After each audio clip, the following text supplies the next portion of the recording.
One of the things for manufacturers to consider as it relates to CMMC, or Cybersecurity Maturity Model Certification, is where you fall in the supply chain selling to the DoD. So you have the primes that sell direct, but you have the subs that fall at various levels within that supply chain for a product or service that ultimately ends up at the DoD. One of the first things to consider is, are you in that supply chain? Do you have a product or service that will ultimately end up at the DoD?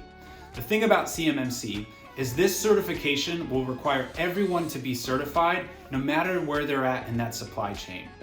Associated with that is to first assess what level will you fall within CMMC. There are 5 levels. As you go up, there's more practices and processes that become more complex, that become a bigger lift, especially for the smaller manufacturers to meet based on the requirements that the DoD is pushing out.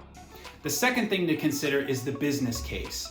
If you do fall as a sub within this framework, is to assess the contract value.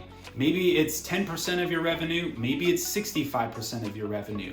If you understand those two things, the level you'll fall and the contract value that may be at risk to the DoD, those are the 2 components to consider.